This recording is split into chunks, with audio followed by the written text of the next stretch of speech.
டிவிக்கு சைடில் வந்து என்னை வந்து தப்பாக பேசுனாங்க. அடுத்த 4வது, எனக்கு சிவகார்த்தியின் படம் பிடிக்கும் சரிங்களா. ஃபர்ஸ்ட் டே ஃபர்ஸ்ட் ஷோ வந்து பார்த்துருவேன். இப்போ அஜித் சார் மங்காத்தா ரீலீஸ் கூட போய் பார்த்தேன். எனக்கு அஜித் சாரையும் பிடிக்கும் சரிங்களா. இப்போ சிவகார்த்தியின் படத்தை போய் பார்த்ததுக்கு எனக்கு கமெண்ட்ல அவ்வளோ அசிங்கமாக திட்டு. அதனால தான் வந்து தற்கூரின்னு சொல்லி நான் வந்து எமோஷனலாக திட்டினேன் சரிங்களா. என்னைய திட்டினாங்க, நான் பதிலுக்கு திட்டினேன். திட்டினது யார்? அஜித் ஃபேன்ஸா, விஜய் ஃபேன்ஸ் தான். நான் வந்து சிவகார்த்தியின் படம் பார்த்துருக்கேன்னு தான் போட்டேன். அதுக்கு கமெண்ட்ல அவ்வளோ திட்டு. அதுக்கு தான் நானும் தற்கூரின்னு சொல்லி ஒரு வீடியோ போட்டேன். அதுக்கப்புறம் என்ன வந்துச்சு, அதுக்கப்புறம் பொங்கல் வந்துச்சு. பொங்கல் அன்னைக்கு வந்து விஜய் நான் வந்து விஷ் பண்ணலை சரிங்களா. பொங்கல் ஃபெஸ்டிவல் வந்து தமிழர் எல்லாருமே கொண்டாடுற ஒரு ஃபெஸ்டிவல் சரிங்களா. அண்ணன் ஒரு 2-3 பண்டிகை வந்து கொண்டாடின மாதிரி வீடியோஸ்லாம் வந்துச்சு. ஆனால் பொங்கல் பண்டிகை கொண்டாடின மாதிரி வீடியோ வரல. நான் வருத்தத்தை தெரிவிக்கிற மாதிரி தான் வீடியோ போட்டேன். அதுக்கும் நீங்கள் வந்து அகெயின்ஸ்டாக பேசுறீங்க, விஜய் எனக்கு அகெயின்ஸ்டாக பேசுறீங்க, அதையும் பேச ஆரம்பிச்சிட்டாங்க.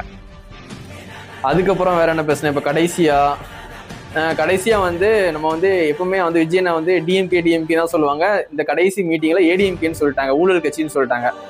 ஊழல் கட்சின்னு சொல்லும் போது நம்ம டிக்கெட் ரேட் வந்து அதிகமாக வாங்குறோனே அப்படின்னு ஆல்ரெடி ஒரு வீடியோ போட்டிருந்தேன். அதை திருப்பி நான் வந்து பேசினேன். நம்ம பசங்களே வந்து 1000-2000 டிக்கெட் வாங்குறாங்கன்னே, இதுவும் ஒரு ஊழல் தானே அப்படின்னு சொல்லி பேசினேன். அதுவும் நீங்கள் அகெயின்ஸ்டாக பேசுறீங்கன்னு சொல்லிட்டாங்க. அப்போ வந்து எடப்பாடி அண்ணன் வந்து எனக்கு எல்லாருமே வந்து விசுவாசமாக நம்ம பசங்கள்லாம் வந்து தேங்க்ஸ் சொன்னாங்க. எல்லாம் மறந்துட்டீங்கன்னு நினைக்கிறேன். கரூர் பிரச்சனை இல்லை, அந்த அண்ணா வந்து விஜய் நம்ம வந்து தப்பு இல்லைன்னு சொல்லும் போது வந்து நான் எல்லாருமே தேங்க் பண்ணி வீடியோ போட்டிங்க. எல்லாருமே போட்டிங்க, நான் மட்டும் இல்லை, விஜய் ஃபேன்ஸ் எல்லாருமே வந்து தேங்க்ஸ்ண்ணே அப்படின்னு சொல்லி எடப்பாடி அண்ணனுக்கு அவ்வளோ சப்போர்ட் பண்ணாங்க சரிங்களா. கூட்டணி வருமோ வராதோ அது வந்து 2வது. நீங்கள் அரசியலாக பார்க்கிங்க. நான் வந்து அண்ணனுக்கு ஒரு பிரச்சனை இருக்கும்போது அவர் வந்து தப்பு இல்லைப்பா அவர் மேலே அப்படின்னு எடப்பாடி என்ன வந்து சொன்னாங்க. நான் அதை மட்டும் தான் பார்க்குறேன், அரசியலாக பார்க்கல சரிங்களா. ஒரு பிரச்சனை, இவர் வந்து தப்பு பண்ணலன்னு அவர் சொன்னார். இப்போ வந்து அவரை வந்து ஊழல் கட்சின்னு சொல்றீங்கண்ணே, அப்படி சொல்லாதீங்கண்ணே அப்படின்னு சொல்லிட்டு எடப்பாடி என்ன நீங்கள் எதுவும் தப்பாக நினச்சிக்காதீங்கன்னு ஒரு வீடியோ போட்டேன். இதெல்லாம் இந்த டோட்டலாக இவ்வளோ தான் நான் வந்து பேசினது ஸ்டார்டிங்லேருந்து. இதெல்லாம் வச்சு தான் வந்து நான் வந்து அகெயின்ஸ்டாக வந்து பேசுகிறேன்னு சொல்லிட்டாங்க. நம்ம கடை வந்து தளபதி மொபைல்ஸ்ன்னு இருக்கு சரிங்களா. நான் வந்து கட்சியில் கிடையாது, எனக்கு டிவிகேல நான் கிடையாது சரிங்களா. நான் கடை தான் வச்சுருக்கேன். நான் கட்சியில் எந்த போஸ்டிங்குமே இல்லை.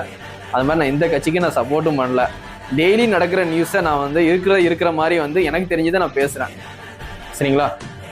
டிவிக்கு சம்மந்தப்பட்ட நியூஸை வந்து பேசுங்கன்னு சொல்கிறாங்க நம்ம பசங்க. டிவிக்கு சம்மந்தப்பட்ட நியூஸ், இன்னைக்கு நியூஸ் நான் என்ன பேசுகிறேன். இன்றைக்கி வந்து விஜயனா வீட்டில் இருக்காங்க, வீட்டில் ரெஸ்ட் எடுத்துக்கிட்டு இருக்காங்க. இன்றைக்கி நான் பேசட்டுமா, விஜயனா வந்து இன்றைக்கி வீட்டில் தான் இருக்காங்க, நோ நியூஸ், நோ அப்டேட். விஜயனா இன்றைக்கி வந்து ரெஸ்ட் எடுத்துக்கிட்டு இருக்காங்க. நாளைக்கு என்ன பேசணும், நாளைக்கும் விஜயனா வீட்டில் இருக்காங்க, ரெஸ்ட் எடுத்துக்கிட்டு இருக்காங்க. இதை தான் நான் டெய்லி அப்டேட்டாக கொடுக்குற மாதிரி இருக்கும்.